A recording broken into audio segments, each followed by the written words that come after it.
Today's video is sponsored by TCP Smart, the no-hub, no-hassle service that offer a variety of electrical-based goods, who were kind enough to lend me their Wi-Fi plug and LED tape lights. The LED tape allows you to create the perfect atmosphere for any room of your choosing, to help give it that extra flair, and it's very simple to set up, for no extra elements are required, as what you need is what you get. Each package contains up to 3 meters of LED lights and can be applied to any surface by peeling back the adhesive tape. Once you're all good to go, simply connect the wiring to the plug and let there be light. By downloading the TCP app, you can connect the Wi-Fi plug to your phone and customize the settings to control various aspects of the device, such as the duration they stay on, specific timeframes they will activate, as well as being able to adjust the hue and temperature of the lights to get that perfect atmosphere, which for someone who spends much of the day working with screens, really helps to heighten the mood and suit my preferences to a T. You can follow the link in the description to find both of these products and more, and thank you once again TCP Smart for donating these wonderful gifts to me. And without further ado, let's get on to the main event.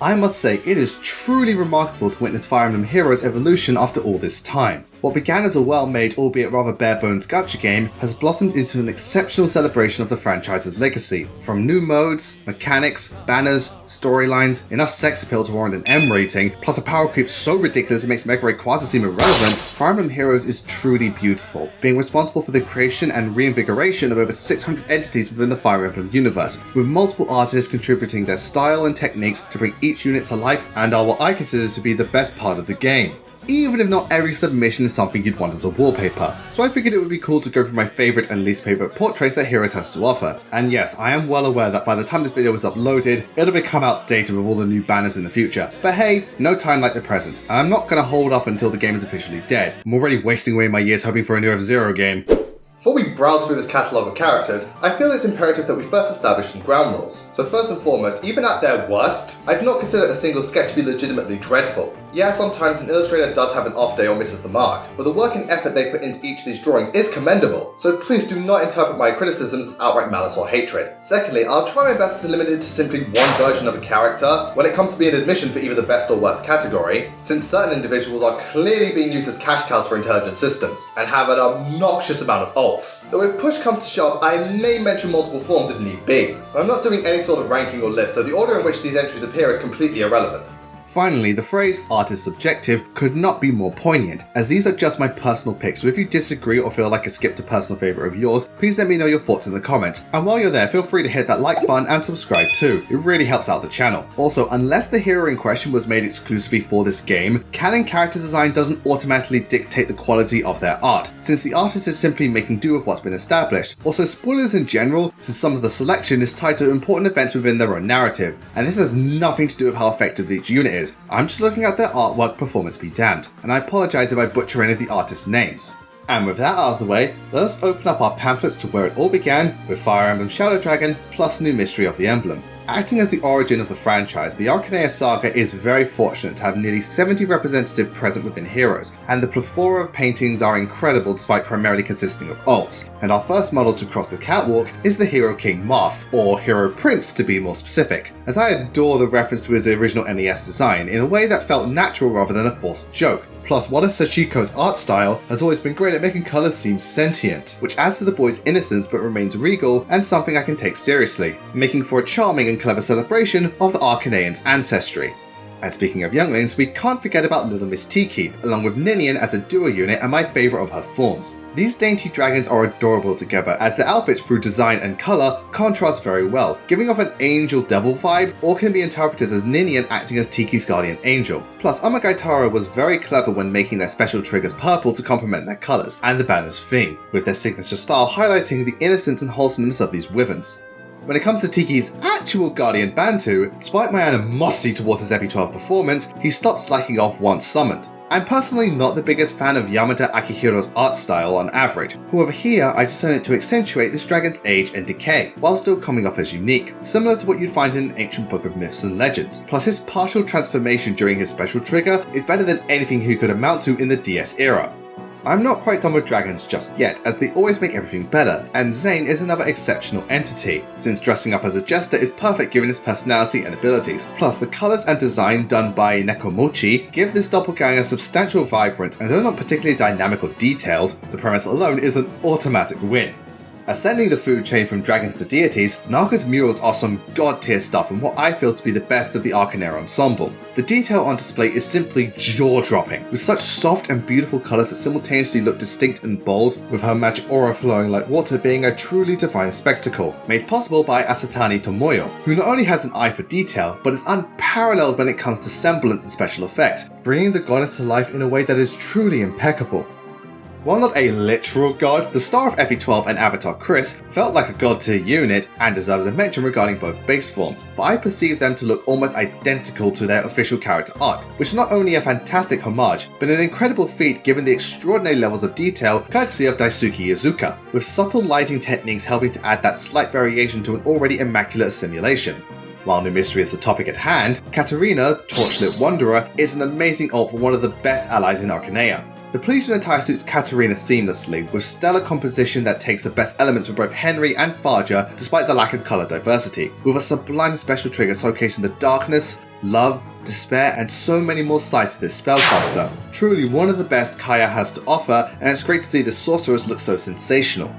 Now I cannot acknowledge Katarina without bringing mention to the fiend who made her life hell, Eremiah. Compared to most of the cast, this phony priestess looks significantly more photorealistic, lending itself to being an incredibly detailed interpretation, and by doing so, Eremiah looks incredibly uncanny, almost like a phantom thanks to the bleached colours and more pragmatic proportions, which given her role within New Mystery, works perfectly to encapsulate her disposition and currently Homer's only contribution to Heroes, so fingers crossed they'll be back to grace this game in the future. Moving from one villain to another, Garneth got a glorious glow up, for I always felt he lacked any real menace or was remotely intimidating, but thanks to Hakan, this warlock looks like a fearsome foe with an almost otherworldly use of colours, adding to his chilling presence, especially due to his special attacks and damage art, which perfectly suits this Pontifex. I'm still not done being the bad guy given how often I threaten some of Fire Emblem's, well, heroes, but a true villain like Hardin from New Mystery, while not radically different from his official art, has a greater focus on colour and tones as the assortment of reds and lack of skin complexion reflect how far he's fallen, plus the dark aura adding the extra punch to his stance and stature, with Daisuke Iizuka back to commission both the Avatar and the Emperor. Gee, I wonder what their favourite FE game is. Now we enter a moral middle ground with the ultimate Fire Emblem archetype, Kamu, who thanks to Heroes, we all know how to pronounce properly. Kamu always had an excellent design, but what I admire about this incarnation is his build, while this Sable Knight looks increasingly imposing. Plus the additional elements boast a regal aesthetic and grant Kamu a climate of both fear and admiration, which is a perfect fit for this devoted Dorian. While we're still on the ethnically grey gravy train, Minerva has the pleasure of 4 different forms as of now, 2 of which was so good I couldn't claim one to be superior, and her resplendent arrangement is up first, as I love the shift towards blacks and purples as opposed to her all-red attire, displaying the various layers to Minerva's personality while still being a striking suit of armour, and to my surprise the only piece the artist Yoshishisa has put forward, with an expression that screams, "Bitch, I know I'm sexy." Appropriately so, her spring set, while not conventionally explicit compared to the other bountiful bunnies, and unfortunately rocking a restricted colour wheel, still does an excellent job of exhibiting her fantastic figure and bearing a slight resemblance to that of a ringleader, adding to its fun factor but also reflecting Minerva's role as the head of the White Wings, and an excellent contribution from Mayo, which wasn't the first time they delivered an A+ piece of art, as in the early days of Heroes, Sheena debuted with an exceptional glow-up fitting of the first female general to grace this franchise. Not much of Sheena's design differs from her conception, however the more majestic golden trim and overall configuration helps her to come off as both imperial and imposing, plus the addition of a cape and giant shield is a nice touch that further complements her station, and I'm always a sucker for a woman in armour, much to Seville's irritation. The final of Marth's foes turned friends is none other than Navarre, sporting a ninjutsu-inspired costume, and by doing so, I'm sure he could pass for a unit in Birthright at a glance. While not particularly detailed or striking, the use of reds and purples helped to segment the design, as well as being a compilation of his original and remake colours, giving him a more unique look that suits Navarre so well and is a very welcome work of art from Aragon. Going from solid ground to the skies above, the Pegasus sisters Catra and Pala grace us with their presence after returning from Valentia, as these versions of the White Wings are inspired by their Falcon Knight forms in Echoes, and a wonderful display of their evolution into more powerful but also refined and elegant women. And I appreciate how, despite being primarily white outfits, Kakage was able to use various tones to grant Gatria more variation within her colour scheme, while Tepesh made Pala's leg game Lin tiers of lovely. Observing this family tree isn't over yet, as all three sisters got dressed up for the spring festival, and though they're all lovely, Pallas' costume I feel to be an excellent middle ground between both cute and sexy, and fitting that Mayo also made Minerva's outfit too, reflecting the overall aesthetic of a carrot, and even having small little nods to her nature as a whole, making for a very fun costume, and further enticing me to check out her bun buns. Naturally, I could never forget about the princess of all Pegasus Knight, Shida, who's been blessed with a widespread wardrobe, including a bridal gown that is remarkably jubilant, with colours that are beautiful in how soft and almost heavenly they look, a trait Yoshiko excels in, while the bright reds and blues stand out without overpowering the angelic ambience. Plus, her expression of pure happiness and euphoria is so heartwarming to witness. Turns out she's also got a very nice leg game too. However, not everything Shida does results in a happy ending. I mean, have you seen what she's like in the Fire Emblem anime? Were you daydreaming while I talked to you? Just being stupid. Big deal! Is something the matter? Oh no, nothing at all. Bitch! I also don't take too kindly to her resplendent attire. As though the outfit is nice and the artist La Rolle does excellent body proportions and colours, my problem lies in the fact that I interpret the design to be little more than a colour swap as opposed to an original outfit. And I know that some resplendent designs don't differ too much from the source material, but this one feels uninspired if you ask me. Almost as if you took Fjord's outfit and slapped his face on it, and never took the Princess of Talis to be a thief. But hey, that reclassing system exists for a reason. Shida wasn't the only White Wing that stumbled during the summoning, as I can't get down with the way Vanilla S looks. Now I understand that she's the baby of the family and canonically around 16 years old, a fact that all of her official art reflects, yet heroes must have miscounted, as she looks to be 12 at most, and this problem will unfortunately persist throughout the video, not helped by the very chibi face that Miwabe Sakura uses commonly. But here I find it far too jarring, and it's a shame since the detail is exceptional, though I'm sure Abel still finds S to be the best. Just don't let the FBI see her profile.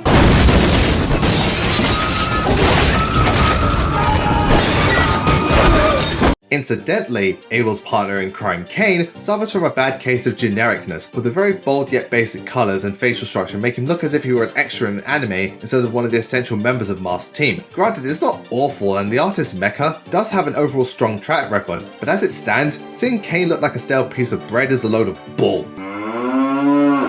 Lyn is another victim of the de-aging trope, as like S, she's canonically 16 years of age, and in all her other art forms resembles that of a young adult, with her hero sent her back to grade school as though it refused to be cute. Her innocence doesn't sit well with me, and not one of Kipu's better efforts. Additionally, the choice of colours in her costume do not contain enough contrasting elements to help distinguish the outfit, and though these problems persist with her swimsuit, I'll give that a pass since at least it's a new design. Thankfully, her resplendent form is much closer to the mark, but by default, she couldn't be further from the bullseye. And while not a bull, there's no way I can ignore what happened to Athena's pupils, as the artist Miyu has become somewhat infamous among the community for their unique stylization. And while I do like Athena's colours and the blues look fantastic, there's no ignoring the elephant in the room that is her eyes and how strange they seem. Athena looks like she's derping and something I can't take the least bit seriously. Plus, when compared to her slicker and sharper concept, Athena is noticeably rounder, which takes away from her grandeur and is certainly one of the most woeful warriors to be associated with this app, and yet sadly not the lowest point in Shadow Dragon's repertoire.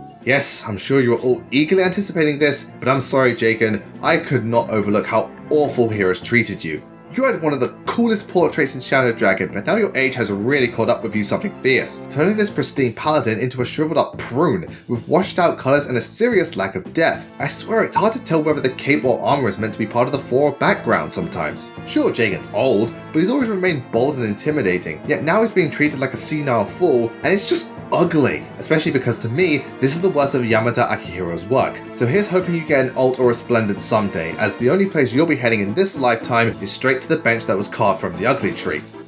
Now we shall set forth for Valentia in order to cover Fire Emblem Echoes, which has the established benefit of an excellent art style and character design, though regrettably the number of representatives is rather minimal, only congregating a current total of over 40. But this is a case of quality over quantity, and here to set the bar is both Arm and Celica in their brave iterations. Much like the Hero King's initial attire, these two variants are references to the original pair's artwork, but using the modern aesthetic of Echoes concerning character proportions and style, with a few extra details like bearing a cape, making for a nice middle ground between the old and new, and an excellent way to respect their origins, with the artist Hidari being responsible for both of these beauties. Not only did the main lords get the special treatment, but the dual deities Duma and Miller are also sublime spirits, as Duma truly resembles a beacon of strength, and the colours exemplify the Roman gladiator inspiration for his armour. Plus the lighting here is fantastic at headlining the power and brilliance of this monster, while the subtle shadows echo the darkness and danger he represents, a trait Yoneko has down to a science and is what I consider the peak of their collection. Miller, in contrast to her boorish brethren, has a far more worn-out colour palette with greater emphasis on photorealism, helping to emulate an ancient aura that boasts both wisdom and tranquility, while continually portraying the power she wields, very similar to Bantu's configuration, and not a mere coincidence, as Yamato Akihiro decorated this dragon as well.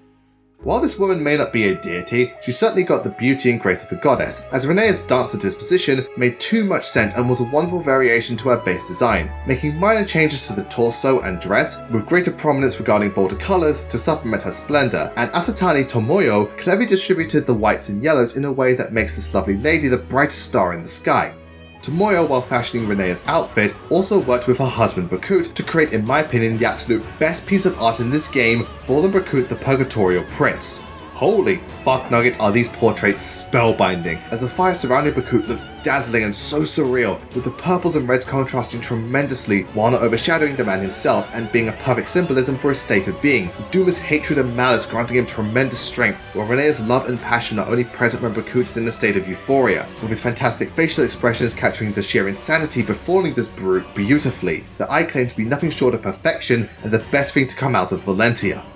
Since I'm in such a good mood, this will be one of the few times I shall praise Faye to high heaven, as I've always found her to look like an absolute sweetheart, and on Valentine's Day she really tugged at my heartstrings, as this dress is such an innocent and pure sensation, but is also down to earth, reminiscent of her rustic roots. Plus the pails of gifts and food are both a sweet and silly touch, with the colours suiting the occasion and spring season in such a sublime fashion, and definitely a strong point of Toby's work. So congrats Faye, I no longer have the need for this thing, so long as you don't mention You had one job, woman!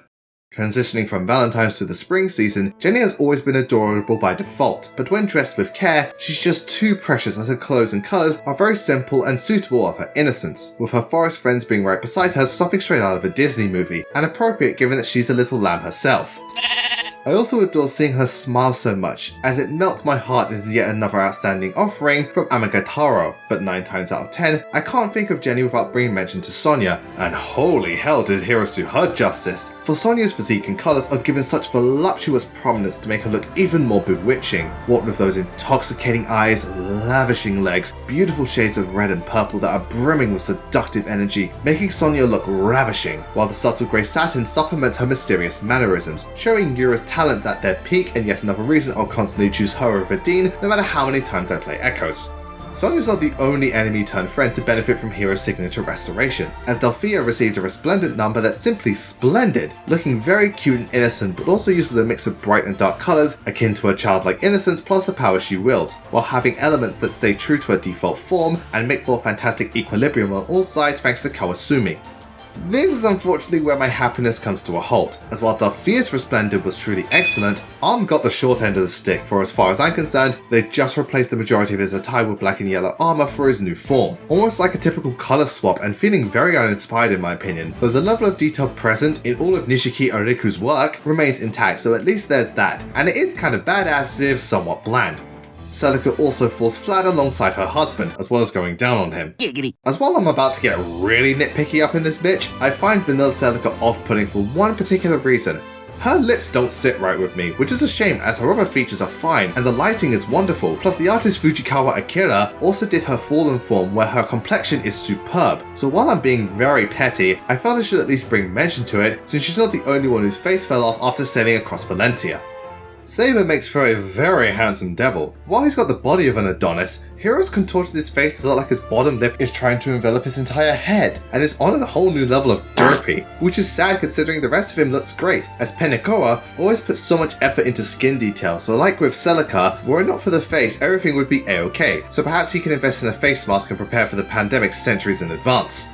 Finally, we have yet another mismanaged makeover, as I can't comprehend Clive's current incarnation, primarily due to his head looking like it's way too small for his body, and subsequently causing his entire frame to seem roly-poly, as opposed to being gallant and brave. Plus, while I admire Toby's work, they do have a habit of making their characters look considerably young, which in the case of Clive, doesn't exactly depict him as the type of man fitting of someone as magnanimous as Matilda. Though to Toby's credit, the colours, lighting and level of detail is delightful, something I'm sure his sister Claire is envious of. I demand better! Jumping ahead a generation, we shall now proceed to divulge Judge Rule with Genealogy of the Holy War, and if there's one universe that got the best glow-ups thanks to heroes, it's without a doubt FE4, since the character designs were that of a more mature nature, though the official artwork is rather dated and the in-game portraits leave a lot to be desired. These days, the SNES soldiers have never looked better, with over 40 fighters on standby, with the fated Holy Knight Sigurd leading the charge, looking almost godlike in his appearance that possesses a balance of both power and tranquility, with amazing attention to detail, such soft colours and varying tones, all of which demonstrate how much of an impact Sigurd left on the world, as well as what he means to his son, along with being what I feel to be a reference to the scene in Generation 2 where Sigurd and Deirdre pull into their inner Jedi and become Force Ghosts, making for a subtle but nonetheless beautiful reference to such a tender scene, and it's a crime that Suzuki Rika has only contributed 2 additional designs to this game, as their work is simply extraordinary. The only thing more heavenly than this Holy Knight is his blushing bride-to-be, as within the context of the story, Deirdre is meant to be the most gorgeous woman to ever exist, almost like a demigod, and heroes made this as clear as day, as now she bears an enormous amount of mysticism and equanimity, with the detail highlighted in her hair and dress being simply fantastic. Plus, despite consisting of so many whites, Haimaru Kiyotaka did a brilliant job utilizing various shades of purple to distinguish her dress, adding to her heavenly and equally tragic presence. Tragic is an adjective rather synonymous with FE4, as even before Sigurd is removed from the picture, his sister Eflin and her husband Quan meet a very grim fate at the hands of horse slayers. But you wouldn't know that after looking at her dancer dress, as unlike Deirdre, Eflin's outfit and by extension character is brimming with energy and life, using the same colours as her casual clothes but substituting their placement while bearing a gown that has a wonderful floral theme, but not too extravagant, keeping in line with her humble nature and signifies how much of a caring and selfless soul she is. Plus, Kaya was responsible for both personifications and went above and beyond with the level of detail here. Also, seeing Sigurd's sister look so blissful and beaming makes my heart weep because that happiness ain't gonna last forever. While dancers are the topic of discussion, their base designs are practically made to be given a glow up, and little Nini is proof of this, as normally she's got a very simple and petite picture, which works fine, but Yoshiko chose extravagance over simplicity, going from orange and purple to pinks and reds, adding numerous features to her outfit and garments, increasing her maturity and feminine traits to such an impeccable degree that this improvement should be used as a template if and when we get that Fire Emblem 4 remake. And funny enough, this is actually one of Yoshiko's more down-to-earth character designs, and goes to show how holding back can be a blessing in disguise. Another case of heroes updating a character's initial attire is the Orgahel pirate Brigid, as now she truly embodies her upbringing with a laid-back approach to her outfit that, while not as grand or powerful as previously, I find to be more unique and natural given her background, while little things like the headband and having a bow in the shape of the ship's helm wheel are a very nice touch. Plus, the line work is so smooth and her features are softer to the point where I can't help but witness her to bear a striking resemblance to Yang from Ruby, which is an automatic win in my book, and I hope that Maito gets to collaborate with Intelligent Systems in the future, as this is a fantastic debut. Impressed by her descendants' attire, the Crusader Ula graced this game with her presence, and fuck me is it no wonder her bloodline is so powerful, as Suzuki Rika once again uses their godlike talents to create yet another collection of god-tier portraits, as Ula looks so divine and powerful with how her hair flows and the way the colours are practically burning like the sun. Obviously, her features bear a strong resemblance to Brigid, but Suzuki was very clever when designing her outfit, as she takes elements from various of her kin's costumes to create an ensemble that, though a bit of a clusterfuck, helps to make her feel a bit more grounded and imposing, along with being a wonderful way to honour those who uphold her teachings. And despite bearing such shiny yellows, the various darks and muted parts of the gown contrast so nicely against her golden locks. And though I personally prefer the artist's previous offerings, this bountiful Bowmaster is nothing short of heavenly. While we're on the subject of lovely ladies, 2 flyers from Judge Rule descend from on high when being pulled from the Summoning Stone, consisting of Anand and Deforba, and being the first time these Silesians are playable. The pair of flies have similar uniforms, however each artist brings a unique twist to them, with Mayo putting extensive attention to detail into Anand's fabrics and textures, while Yonako implements considerable contrast in colours, as well as bringing their trademark luscious lighting to the table in order to establish the treacherous and dark side to the supposed Seraph. Of the 2, I personally prefer Deforba, but either ladies are an excellent display of how different techniques can take 2 almost identical attires and become completely unique from one another. The devil truly is in the detail. Treachery is commonplace in judge rule, however some people are loyal to the end, as is the case with Eldigan, who at base and when ready to hit the dance floor looks awe-inspiring, but when blessed with the talents of Suzuki Rika, resembles the devil himself and is one of the coolest resplendents to exist in Heroes, as this design inverts his primary colours and instead of focusing on regal aesthetics, instead garners a glaring and bold outfit that wouldn't be out of place on Arvis, or heck even Spawn would give this the once over. Additionally, I love how his complexion is very pale while his core remains rampant, almost as if in this universe he didn't question his loyalty and served his kingdom despite being dead on the inside, but at the very least he can take solace in the fact that he'll always look dashing, which unfortunately enables Lachesis' questionable romantic preferences. The Lionheart isn't the only person to question their loyalty and look fabulous while doing it, as Ishtar, while not the best when it comes to relationship status, has no problem deciding on her attire, already looking stellar since her inception, but Heroes decided to grant her colour wheel greater variation, with additional purples and golden patterns to complement her fabrics, plus her cape is far more prominent and daunting to emphasise her power and social status, while remaining the embodiment of panache and sophistication, plus her leg game is sensual and among the best in the Epi universe, so props to Sukane Kumiko for making her truly worthy of Mjolnir, and funny enough the only female character they've drafted. Then again, she's more than capable of putting the big boys in their place.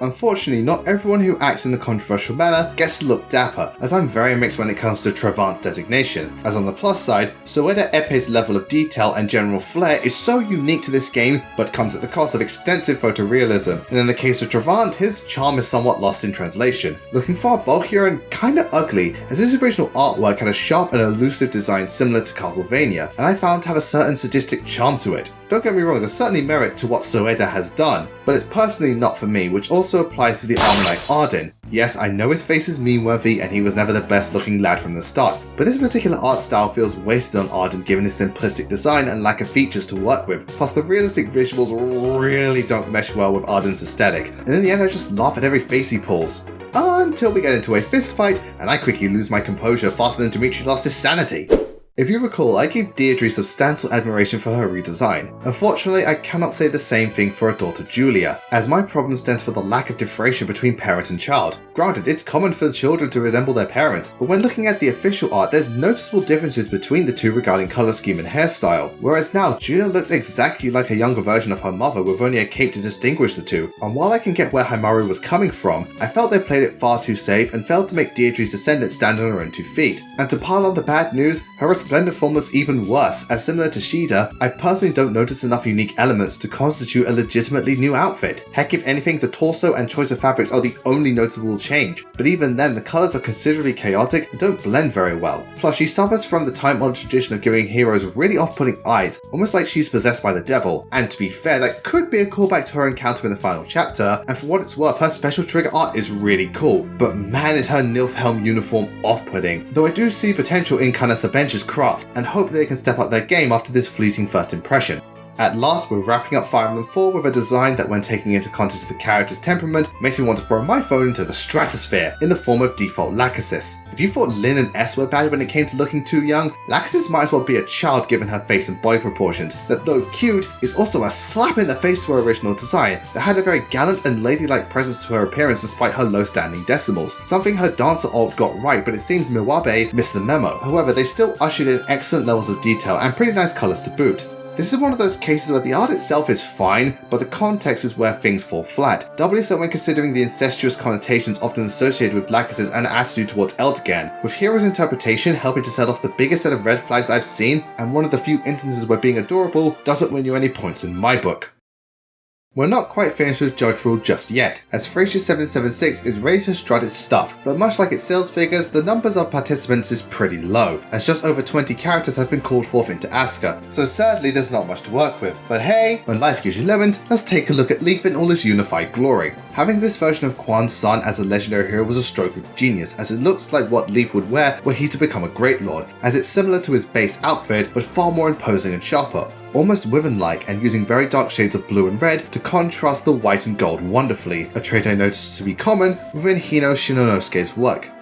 Personally speaking, some of my favourite alts are the ones that fit the corresponding banners and remain relevant to the character in question, with Fallen Marita being a prime example, as during Thracia the Shadow Sword caused her to go berserk, and it seems she hasn't calmed down, as despite the steady composure, the use of purples and desaturation of her skin add to the creep factor, resembling that of a living doll, making this one of the more subtle Fallen forms, but nonetheless effective, plus small things like purple lights bouncing off the edge of her body, and the sword being in the foreground to establish who's in control, and having the same artist who created her original form Kiyu add these small details was a brilliant decision. Thanks to Heroes, certain units have exploded in popularity, Reinhardt specifically becoming the unofficial face of Thracia, and this rise in reputation led him to receive a spectacular suit that encapsulates the nobility and power of Thracia's fist, as well as how refined the man is. I will say the colour scheme, while having an excellent contrast of reds and blacks, is somewhat lacking, and a darn shame as Yamato Kotaro's work is commonly filled with personality, but considering Reinhardt's position, it's better suited to his style and the epitome of sophistication, while also paying tribute to his military roots.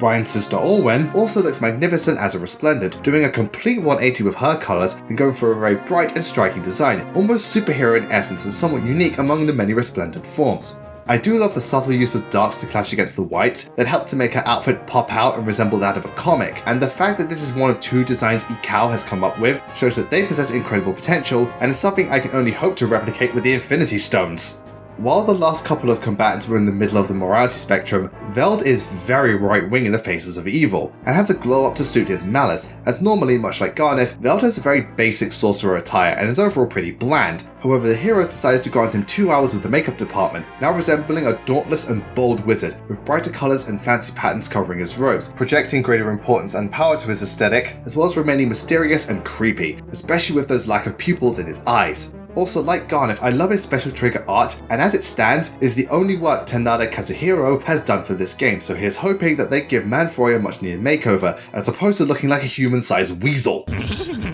Unfortunately, not every magician from Thracia can look as esteemed as Veld. Thracia seems to have lost what life he had upon emerging from the Summoning Stone, suddenly looking very dull and muted, as the reds are almost brown and the yellows are so faded they might as well be white. Heck, even the purples lack notoriety, though the extra patterns on the robes and use of blues are neat. Now, to be fair, the artist Tata tends to focus on and prevail in more subdued character designs, but if Arvis and Quan are any evident, they can still add colour to their attire without compromising the overall aesthetic. So it's a shame that Sias didn't get the necessary treatment given how helpful he was to Leaf's cause. Can we please get an F in the chat for this dude? While I praised Reinhardt and Orwen initially, I do have a bone to pick with these specific outfits. I'm sure some of you are wondering, what on earth is wrong with their basic editions? Well, that's just it. These aren't their base versions, but rather Green Mage and Sword Cav. But you wouldn't know that at first glance because they look practically identical, which I never understood. Now, the artwork itself done by Q-Boon is lovely, especially in regards to skin tone and colour shading, but they look far too familiar, with even the poses being an otherwise repeat aside from using different weapons, which to me is moderately insipid, especially when artists who've contributed multiple versions of the same character have done a better job at making alts that, while similar, are different enough to be recognised as a new form. Look, I know that copy and paste is a godsend to anyone in the digital field, but this is taking the piss. Transitioning from consoles to handhelds, we now enter Alive with Fire Emblem The Binding Blade, which has been featured since Heroes' inauguration, despite no official Western localization to this day, resulting in a rather robust roster of around 50 fighters, and it goes without saying that I have to acknowledge our boy Roy, as his blazing lion design is very reminiscent of a certain slobber knocker, being rather bulky and using very bold, bright colours that feel like a natural advancement of his armour, and the art style by Mecha really shines through it, making the young lad pop out and look rather dashing. Also, the fire effects are legit, and makes me wonder if Studio Bones will ever get in contact with them. Speaking of fire, Ostia's queen Lelina has an abundance of amazing alts, but her legendary form is a cut above the rest, as the dress is so beautiful and makes her look like a proper queen while still paying respect to her magical pedigrees. In fact, I'd interpret it to be the type of gown she'd wear during her ascension ceremony, and I'm sure her father would be so proud. Furthermore, while most of her forms have a childish aesthetic to them, I do appreciate that Azutaro's art style contains more detail and realism to grant Her Highness a mature edge while still ensuring that she's a sweet little baby that will burn you to a crisp. Neither of these two would have gotten anywhere without Cecilia's help, and though she's always looked stunning, her Christmas costume is one present I'd love to unwrap, as the colours, though limited, are packed with substantial tones and shading that contrast beautifully against her emerald green hair. Plus, I admire that the costume itself brings out the fun-loving side of this Euthorian general while leaving enough to the imagination, with Kita Senri being responsible for both forms and doing a fantastic job on both accounts. Another artist who has worked closely with Binding Blade is Humukai Yuji, famous for their contributions to the Etrian Odyssey series, who produced the portraits for Lu, Chad, and Rei, which I think was a clear-cut choice given their style complements childlike characters along with very dynamic colours and shadows, being an excellent fit for these kids, and since all three of them are so close in the context of the narrative, having them share the same sketcher just feels right. Humukai also worked his magic on little Fei-Fei, twice in fact with her winter ult, where she's dressed in a Santa outfit and wears reindeer antlers. What else needs to be said? She's so precious! And Himukai's signature style not only makes her the cutest little lizard, but the colours pop out so much when she sprouts her wings to create a visual spectacle, and I just can't help but gush over how bright and pretty she is, though nothing tops her excitement at seeing Idun laugh for the first time. And on that note, let's discuss the Dark Dragon herself, who has so much variation in the shades of purple and seamless line work. I hope Yamato Kotaro was paid overtime. And what I love most is the balance between light and dark, as many of the foreground colours are bright and she often exposes her face, as if she's trying to break through the darkness, while background elements are rather sinister to signify the danger she's in and turmoil she's been through, with special mention going to her special trigger art and how her dragon form is beginning to take shape, summarising everything I admire in a single frame. Just like the Dark Priestess, Sophia stems from the dragon bloodline, and finally caught a break with a resplendent form that gifted her with black Ascarian robes and elements of white, red and yellow, which combined with her purple hair creates a mystical and relatively tranquil appearance that I find both to be adorable and unique, that would be very fitting for a promotional or time-skip version of the Nabatean Prophet. Plus it's very nice to see Muwabe Sakura do a darker design that's a little different from the norm, so props for going that extra mile. Heroes made sure to bring Binding Blade's villains into Asuka, though they seem to have trouble fitting Murdoch through the Summoning Stone, with Narsian being the first to gain a grand hero battle and looking rather grand himself. Upon an initial glance, the very bright colours and soft line work, while genuinely nice, does mitigate his menace somewhat, but this is made up for by his further flamboyancy, and the way Yamato Kotaro captured his persona through his facial expressions is second to none, and I adore just how much energy emanates from this idiot. Contrasting this bumbling buffoon is a true women general Gale, who became far more frightening. As straightforward colours notwithstanding, there's enough disparity in regards to tones and shading to help distinguish his design, with elements like spiked shoulders and cloth surrounding his legs aiding to his esteem, all of which was provided by Hagiya Karu, who also manufactured Resplendent Brave Eye, so I hope that later down the line they get to work on the likes of Felix and another form of Zelgius for a double dose of badassery. Acknowledging the King of Burn goes without saying in this scenario, who has sustained such a unique presence thanks to Yamata Akihiro, that caused the Liberator to look like he would appear in an ancient transcript or Arthurian legend, while remaining both regal and incredibly imposing. Plus the music colours reflect Sephiroth's black and empty heart impeccably, though I will admit some of the poses are slightly odd, but hey, you can't win them all, especially after getting your ass handed to you by Wendy over and over and over again. And this is where things swiftly start to go south, as though I of all people will vouch for Gwendolyn as much as possible, there's nothing to redeem regarding her hero's rendition, as while the idea is sound, giving her a petite frame of armour that's rather lethargic has a clever juxtaposition, the body proportions and construction of her costume is just baffling when concerning the overall anatomy. Now I'll be fair and say the colours are rather unique, but that's not enough to save this soldier and currently stands as the only work Masao Tsubasa has put forth, and I can kinda see why, and I pray that Wendy gets an eventual outfitting of the Queen of Burn. Funnily enough, that title would have gone to Brunia had Seville not lost his shit, and Pahira's projection of this enchantress is a very strange case for me, as I'm conflicted when concerning her qualities, as on the one hand the detail is fantastic, and Yoneko once again shines with the lighting that creates a brighter presence compared to her original artwork. And herein lies part of the problem, as now Brunia lacks the ominous and powerful aura she wielded, resembling that of a late game ally as opposed to Wyvern General, plus Brunia falls victim to the common hero's trope, where female characters are often given larger than necessary breast sizes. Generally speaking, this doesn't bother me that much, as sometimes that's just how artists render body proportions, plus breasts come in all shapes and sizes, but in the case of Brunia, I think they went slightly overboard in trying to exhibit sex appeal, which is further compounded by the emphasis on her leg exposure in a vain attempt to woo a man who's clearly too far gone. Interestingly enough, I have the opposite problem with Percival, as unlike Brunia, who I felt to be too bright and over the top, this pristine paladin has become washed out and lifeless, who despite never being a rainbow of colour variation to begin with, the sharp yellows against his navy blues work to make his outfit seem especially dynamic despite the lack of diversity. These days Percival just looks bored, and while I appreciate the greater level of detail, I feel the colours, or lack thereof, prohibit this paladin, and it's a crying shame, as Yura often does brilliant work, so to see them drop one of the best horseback henchmen in the franchise is rather disappointing. But considering his hard mode bonuses, he's got more than enough to be thankful for. Now it's time to proceed both back and forward with Blazing Sword, which was the first Fire Emblem game to be featured in the West and thanks to its significance has one of the bigger rosters of heroes in, well, heroes, currently standing at over 60 souls to summon. And what better place to start than with Marquis Foray himself, Lord Eliwood, as this brave variant dons the ceremonial suit featured before the end credits. And it's a fittingly wondrous uniform for the occasion, with the artist Wada Shachiko making his lordship look almost divine in how radiant the blues and whites are, with equally soft reds to show that Eliwood is a prevailing yet pure soul, with special mention going to his special trigger, which looks like he's been blessed by Hashira herself and an incarnation worthy of the gods.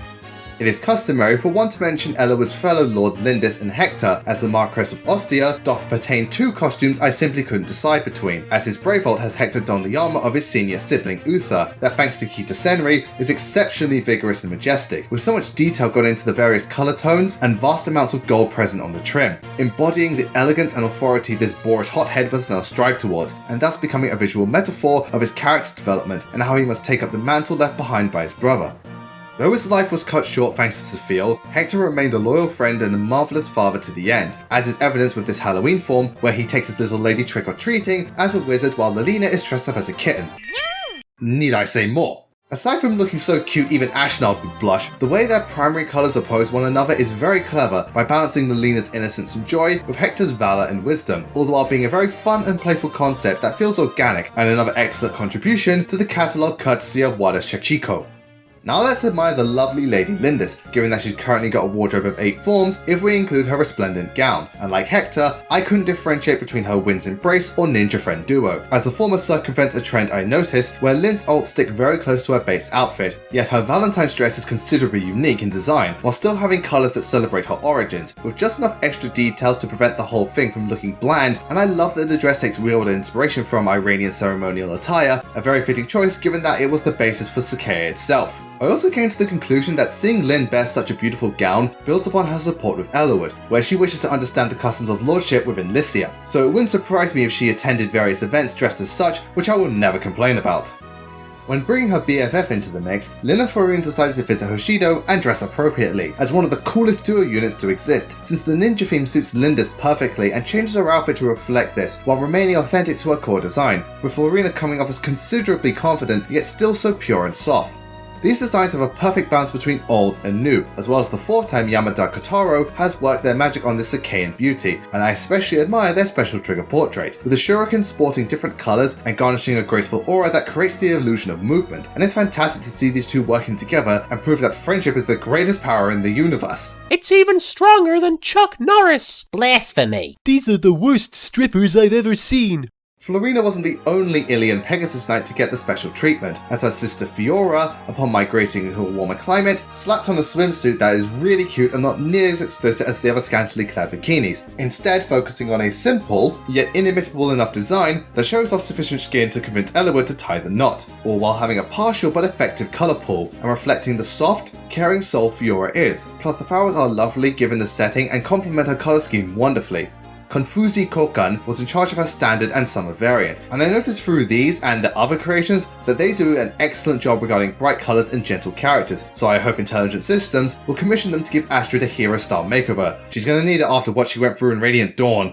While her beach body may cause Eliwood to fixate over Fiora, his heart will always belong to Ninian, and after seeing her dressed as a blushing bride, who can blame him? I adore this outfit so much, as it's tremendously heartwarming to see Ninian looking so elated and suitably stylish, with a frilly and feathered arrangement, complementing her true nature as a dragon, while seeming like she's from a fairy tale, which is what I'm sure Ninian wants her wedding to be like. Plus the colours have such a soft and blissful sensation, which isn't new for Enko Yuichiro, but is in my opinion their best work, and I hope that herself and Eliwood will live happily ever after in Asuka. God knows it's short-lived back in the live. Speaking of short-lived, Leela's death at the hands of Jafar was both a shock to the system and one of the saddest moments in the game, though thankfully herself and Matthew can now live out their lives in Heroes, and oh boy did he strike gold, as this game really brought out the allure and seduction Layla radiates, with Penacor responsible for her makeover and choosing to utilise warmer colours that made Layla look incredible while remaining secretive and dangerous, with the design as a whole having a more mature and refined presence, and it makes me happy knowing that there will be a world where herself and Matthew can finally reach that S support without Jafar cock-blocking him in the worst way possible. Now that I've brought attention to the Angel of Death, thou must indulge little miss do her best, as every one of Nino's forms is just to die for, though I lean more towards her pale flower portrait, as this ensemble emits a natural progression to her uniform and character, looking more dynamic and complex by taking elements from the Pegasus archetypes, but remaining within the bounds of her standard clothes, with subtle details like brighter colours and extra bits and pieces to show that she's gained additional confidence and power. Plus, referring to her as a pale flower is fitting given that said chapter was the first time we saw the true extent of Nino and Sonia's relationship, and all collectively wanted to give her a cuddle, with Amagaitaro being a perfect fit to bring Nino to life, as they're responsible for 3 of her forms, and it's great to know they really did do their best. While Sonia is never going to be Mother of the Year, Louise is the most magnificent maternal figure if her interactions are anything to go off, and I'm sure Pen knew this straight away upon meeting her at the altar, as during her wedding Louise looks like a Greek goddess, being covered in both feathers and flowers that exude such serenity and really fits the matrimonial atmosphere. There's so much beauty and joy in Louise's expressions, and the various pinks and soft blues complement her gold and white superbly, and the fact that Wada Sachiko was responsible for the couple's wedding robes just feels right, and is one of my favourite bridal beauties to bless this game. While she may not be a bride yet, Priscilla is most certainly a beauty, and though she has no extra variants as of now, I really like her portraits in Heroes, as similar to Camus, adding some extra details and slight tweaks to her outfit makes for a considerable glow up, focusing on brighter colours and additional extensions to accentuate her noble upbringing while sticking to her humble stature. Kaya created her portraits with the beauty and elegance of their previous work present, and usher in a very funny contrast to her rough around the edges brother. Now, being rough doesn't automatically mean I think Raven's artwork is bad, as I find it rather bold, but a little refinement does go a long way, as is evident with his resplendent form. Having Raven don the garments of hell does feel suitable given his lust for vengeance against House Ostia, and the overall ensemble has a very sharp and elegant touch, which reflects his true heritage as a noble. The blue core is my favourite part, as it works as both a cool looking feature that blends nicely with the blacks and greys, while additionally serving as a reflection of his cold and empty heart after losing almost everything. But at the same time, it's a nice cool blue to demonstrate that Raven is not truly evil, and how by the end of the adventure, he makes peace with his past. And I find it brilliant that Niji Hayashi was able to convey so much symbolism despite only 3 primary colours. And while I find it the least extravagant of their portfolio, the design complements the air of House Cornwell wonderfully, and is all the more reason his sister needs some new friends. Not every character in Fire Emblem can look like a magazine model, but that doesn't mean they don't have their own unique charm. In fact, Halloween Dorcas is rough in all the right places, as his costume doesn't leave much to the imagination, but having this mutton monster dress up as a Minotaur just clicks and balances both a silly and imposing outlook, with the bright oranges and greens clashing really well against the duller skin tones and fur. Having Soeda Epe be responsible for both of Dorcas's drawings helps to not only put emphasis on his enormous exterior, but supplement his down-to-earth and mellow personality, currently standing as my favourite of their collection, and shows that even the minor characters can get some love in Heroes. If only that were the case for everyone. Blazing Sword may have a primarily pristine sketchbook, but some pages deserve to be burnt to cinders, starting this section off once again with Eliwood, as this is the other addendum Miyu has made, and honestly, it's the worst one yet. Now, to be fair, I do like the extra armor plating around his shins and chest, as well as more details concerning the trim, to make Eliwood seem progressively regal. However, the praise stops there, as the colour palette is far too soft and lacking in distinction, which leads to some parts of the portraits looking off and having little to no depth. Plus, there's the obvious elephant in the room that is his eyes, which are far too big for his face and come off as just plain silly. So while not completely irredeemable, there's a reason so many people point and laugh at the often overlooked Lord, as Heroes has made him relevant in the worst way possible. Those who have played FE7 know how infamous it is for screwing over archers harder than Konami screwed over Kojima, and Heroes decided to keep the tradition with Rebecca, as while the way the colours pop out despite the lack of detail is impressive and makes for portraits that look very vibrant, what the hell is up with her face? Rebecca's always been rather cutesy, but sweet lord, her eyes are enormous, and the lighting around her irises make it look like she's about to shoot lasers out of them. Heck, even the lips seem strange, and while I do admire how much personality Hoshino Lily was able to portray through her poses, I cannot get over the uncanny aesthetic, and currently, this is the only work they've done for the game, which is a shame since with some refinement could work wonders on the likes of Annette and Tormod, so if luck be with us, they'll be back for more.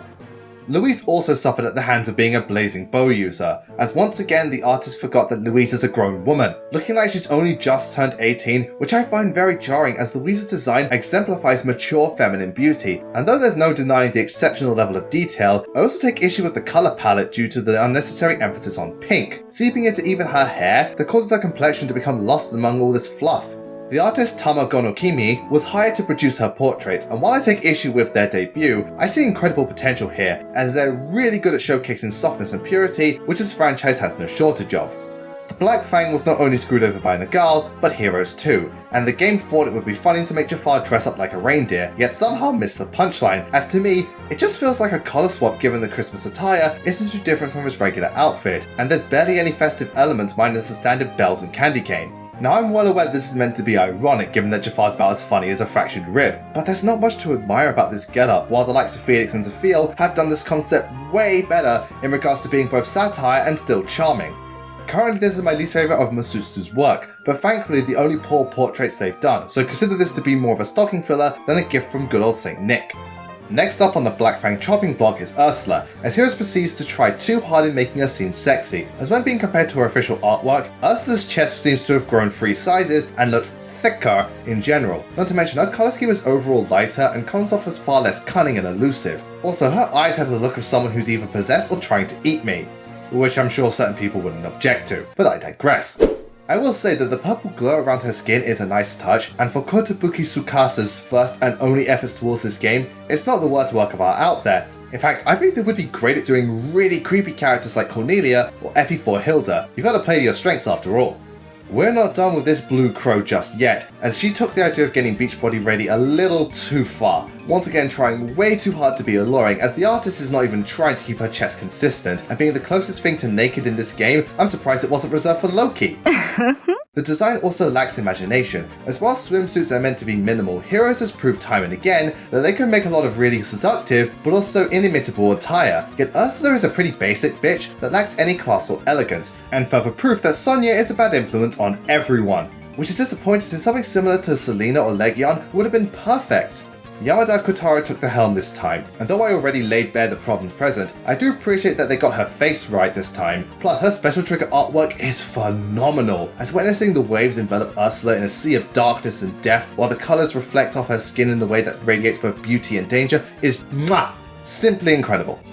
And what better way for us to close out alive than with the most infamous catastrophe in all of Asuka, courtesy of Lloyd the White Wolf.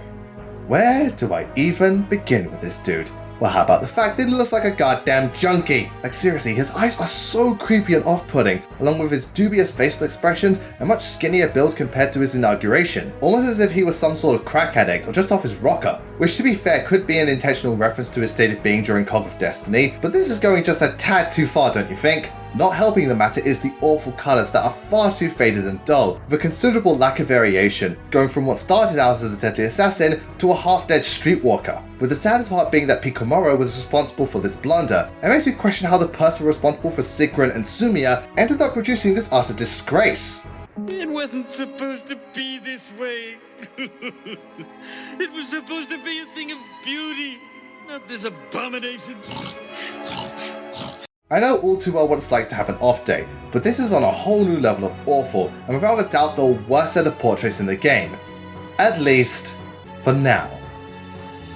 With the light out of the way, let us disclose the last of the GBA entries with Fire Emblem Sacred Stones, which is sort of in the middle ground regarding representation, currently hosting 50 plus characters to collect, and fortunate enough to have a very stellar number of artists assigned to Magval's inhabitants, with his siblings Ephraim and Erica having received a number of incarnations thus far, all of which have been great, but for the Sacred Sister, she's had 2 forms of S-tier ult, starting with her legendary version known as Graceful Resolve. Asatani Tomoyo once again went all out in giving Erica as much spectacle as possible, having a far more graceful and almost deity-like outfit with so much delicacy poured into the pattern work and additional features that makes Erica feel like a queen. Heck, this is essentially what she looked like once promoted, and I love how the reds and golds complement her light blue hair and cape so beautifully, with her special trigger art looking as if she finally has a strength stat worth a damn, and a perfectly fitting form to suit a more mature Princess of Rhinus. When truly embracing the app, Erica's resplendent attire looks like she sprang forth from a fairy tale, as her dress is extremely floral, incorporating flowers into her attire seamlessly, plus the colours, while speckled and bright, have a certain delicacy and warmth to them that's just so beautiful and feels like a visual representation of Erica's heart, provided she's not being a salty little bitch. This was the first design Sayori Toyota came up with, and way to hit the ground running. Plus I personally would love to see them tackle more resplendent forms, some bridal alts or the likes of Mercedes, so that we can all collectively go bankrupt gushing at how beautiful they all are. As of now, Ephraim has yet to receive a hero-specific variant, but even if he did, I doubt it would surpass his Brave belongings. This is what I like to call a sick reference, bro. For those who have not glanced at this game's official artwork, Brave Ephraim is based on his father King Fado, with even the art style by Wada Sachiko almost identical to that of the original, which is fitting given that they were responsible for doing so back in 2004, though with various changes such as a livelier colour scheme, greater detail around the trim, wielding a shield and axe as opposed to a sword, etc. Not only is this a fantastic callback to the game's roots, but also makes sense for Ephraim to honour his father like so, and result in one of the best Brave variants to date, and it's going to be interesting to see if something similar will happen to Lady Erica later this year. Best friends to both of the siblings, Leon has been privy to many ults throughout Hero's lifespan, and unsurprisingly, his darkest form is my favourite, corresponding to Sacred Stone's narrative, but unlike many of the fallen forms where they're over the top and make the vessel look insane, the Corrupt Prince instigates a subtle approach, with cunning and sly facial expressions. Plus, despite featuring many shades of purple, Yone Kazuki cleverly ensured the darker colours would be present throughout the Demon King's aura, while Leon still remains somewhat pure, showing the duality of his character and the battle between the light and dark he is constantly going through. This is the only work Kazuki has gifted heroes thus far, and hopefully they get to do more fallen heroes, as I'd love to see Risen King Crom finally become legit. Not only were the twins close with Leon, but also the Princess of Thracia, Tana, and just like her BFF, has a tremendous resplendent form, which looks like she belongs right at home in Loschafheimer, as the design is very wholesome, having such soft and warm colours that contrast so delightfully against her navy hair, all the while being a considerably tame resplendent, and one of the most natural looking of all the variants, as the design complements Tana's carefree and kind-hearted nature perfectly. Maybe now Ephraim will pay attention to her and not get caught up in having a dick measuring contest with Ines. Yamada Kotaro was the one who blessed Tana with these wings, and is one of their more colourful and light-hearted designs, that while not as extravagant as the norm, works in the context of the subject matter, and is the type of approach to resplendence I'd like to see more often in the future. While she's not part of the main trio, Larishel is without question one of the most important and outlandish players in the game of Sacred Stones, so it's only fitting that she would find her true calling as a mad scientist, for the concept alone just screams yes, and it looks tremendously genuine on this imaginative aristocrat. Plus, while not as spirited as her standard set, the vibrant colours clash against the whites and purples fabulously, while staying true to her regular attire, to the point where I wouldn't be surprised if this was a promotion option for her in a remake. Konfusi Koken was responsible for this and normal Larishel, and the creativity present in this piece is fantastic. Here's hoping that this ridiculous Ralston gets even more outfits to enable her eccentric escapades.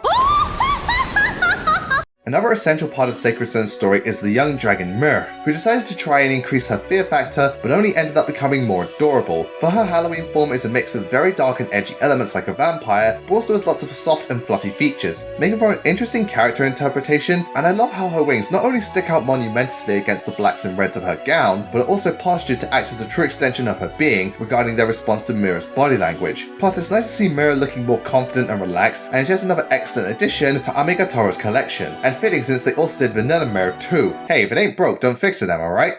Amigatoro also had the honour of designing Amelia's portraits, and man did they do her justice and then some. Aside from looking like such a sweetheart, I find her outfit to be a very clever middle ground between her regular appearance and general sprite, making for a rather unique take on the Grado Gladiator, and it's rather funny since Amelia is often referred to as the Lightning General by players. I really love how the additional armour and flowing cloth around her legs supplements her resolve but doesn't overshadow her petite frame, and the bright colours only add to her youthful energy, making for what I feel to be an amalgamation of Amelia's growth, which I'm sure you've noticed is a trope I really admire. And you better get used to it throughout the rest of this video, because it ain't going away anytime soon. Another member of Grado to side with Rhinus is the cleric Natasha, who I'll admit I have a particularly large bias for, which is not to say that this form is bad, no, far from it, but aside from a slightly more varied colour palette and a few extra details, not much about these portraits differs from her default design. So why on earth did she make the cut? Well, honestly, it's just nice to see Natasha smile now. Throughout Sacred Stones, Natasha, while an absolute angel, has a rather distant and worried expression plaguing her portraits, which became a little disheartening even in her happiest moments, so being able to witness such a beautiful woman smile so sweetly and be additionally expressive is something that really touched my heart, and a speciality of Ito Mise, given their other occupants. So while a bit of a stretch, Heroes really did bring out the best in Natasha, and she of all people deserves to smile from the bottom of her heart. Not every enemy turned friend originated from Grado, as Marissa migrated from the same station as Joshua, and it was a huge shock to the system to see her dress as if she's become part of the Playboy Mansion. Or she just really wants to get into Garrick's pants, and to be honest, I don't blame her. Oh ho! Absurdity aside, Bunny Marissa, much like Pala, has a nice balance between being both erotic and endearing, as the colours are really sweet and her overall complexion is much softer than usual, while at the same time not shying away from showing her leg game and chest, so there's something for everyone here, and the work of none other than Tsukito, who despite favouring a more childlike art style, I must compliment for not going overboard, and good to know that whatever ladies book an appointment with this visionary are in good hands. Though this man began as an ally, he quickly turned traitor after losing his wife and sanity, as Orson joined one of the fallen banners and was met with open arms as people have been wanting this variant for years, so I'm glad that Heroes didn't disappoint. For the detail and lighting on this defiled paladin is just perfect, having a diverse yet very muted spectrum, showing speckles of light spread throughout the ensemble while primarily surrounded with darkness and despair. These portraits showcase the inner turmoil and joy Orison is experiencing, and how he gave up his honor and resolved to seek solace in his delusions, as his face displays just how lost he is, and the greatest part of the picture being when Monica's spirit appears once he is damaged, to not only protect him, but also be by his side once he joins her in the afterlife, with Shimamura Watari going all out and delivering something that's almost on par with Fallen Recruit, standing as one of the best set of portraits throughout all of Asuka.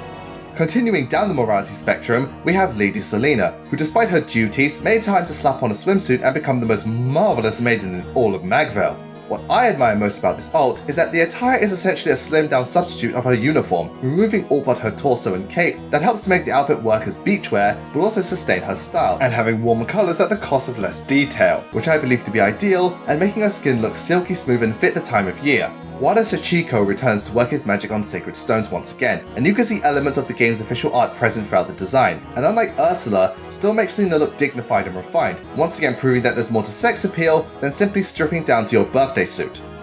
The mercenary turned general of Grado's army Kaliak might be one of the biggest scumbags in Fire Emblem, but man does he look like a dashing scoundrel, thanks to Yoneko updating his design and doing an A+ job. For starters, the addition of spiked shoulder pads and armoured shins fits Kaliak almost too well, with the axe and shield being an excellent homage to his final days, while the colours draw attention to the darker aspects of his design, consisting of primarily purples that reflect his toxic traits and contrast against the many browns and oranges, all the while using excellent shadows and tones to embody his, pardon the pun, true colours. While not exactly Grado's finest, there's just enough changes to bring out the best in this bastard, and a design I hope Intelligent Systems stick with if he's to be featured again in the future. Needless to say, not everyone in Magvale looks magnificent, but the number of off-putting allies is very small. However, this doesn't change the fact that Cormac took the death of Glenn very seriously, as this artwork I feel is trying too hard to make him seem dangerous and ends up doing the opposite. For the most part, Cormac's appearance is solid. Nice colours, good tones and shadows, lovely level of detail, etc. However, Argon crafted some serious bags under Cormac's eyes, which isn't too out of place given what he's been through, but I think it comes off as a little ludicrous at times, almost as if he hasn't had enough sleep, and it's only made worse during his special trigger and damaged art, where I swear he's about to burst a blood vessel. Seeing him look so butthurt cracks me up given how Cormac has always had a more serious and stern composure about him, making this sudden stress level feel considerably jarring, so while not straight up bad, I do feel Cormac needs to take a chill pill. While Ephraim, Erica and Tana were all given exceptional outfits, Innes wasn't so fortunate, as even during his youth, he didn't have the best fashion sense, as I discern this to be one of the most boring and bog-standard designs for just about any fantasy RPG character. Granted, I do like that young Innes has a more pronounced colour palette, especially during his special trigger, which looks like his shots are about to break the sound barrier, but I find this form to lack anything unique or striking. Plus, though being bold, has a poor discrepancy of colours, and while standard Innes was primarily grey, this was complemented by the pattern work surrounding the trim, and more stylized structure. Kano Akira took the young prince under their wing, and is the only outfit that I feel they missed the mark on, as while playing it safe often avoids disaster, doing so didn't exactly make Innes anyone's favourite of the four young nobles.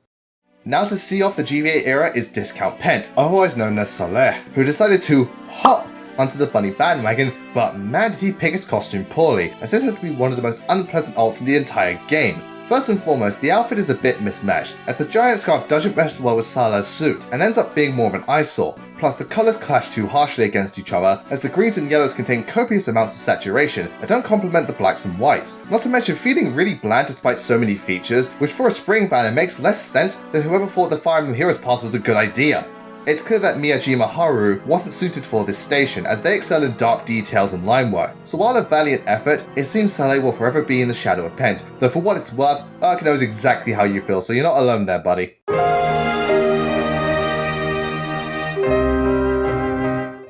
And this is where we're going to have to stop for now, ladies and gentlemen, as if we go on any longer, we might as well be playing Fire Emblem 4. But please be sure to tune into part 2, where we're going to look at the remaining Fire Emblem entries, as well as the characters made exclusively for this game. Thank you all so much for watching today. I hope you enjoyed the video, and please let me know what some of your favourite and least favourite artwork in Heroes is regarding the games that we've covered thus far. And once again, big thank you to TCP Smart for sponsoring this video. Please be sure to leave a like and subscribe, as well as hit that notification bell to stay updated. And don't forget to follow me on Twitter, Discord and Amino, Twitch where I stream 6 days a week, as well as Patreon, in order to help make these videos possible and receive additional bonuses for doing so. And on that note, I would like to say the absolute biggest thank you to all my patrons who've been supporting me all this time and helping make these videos possible. I'm really sorry this one took so long, and heck, this is only even part 1, but thank you so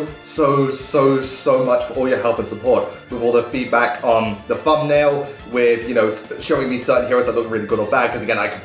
without you guys, I would have completely missed Resplendent Julia, so thank you so much for that. And just thank you for all the love and support all this time. I'm really sorry that this one took so long. I just really wanted to get this done one after another, well, within the time frame. But thank you so much. Mwah, mwah, mwah. I love you all. Thank you so much. And I'd like to say a very special thank you to Wolffox, Shadow Dragon, Lucina21, Degenerate Peach, K-Dog, Chaos Sableye, Vincent Clark, Midnight Castle, Maggie Fall, Patanko Fan 32, Jeremy Renninger, Fahrenheit 392, Daniel Hodgson, Twisted Scarecrow, and finally Cameron Reynolds. Thank you all so much. I love you all. You're the absolute best. Anyway, that's it from me. I'll see you all next time.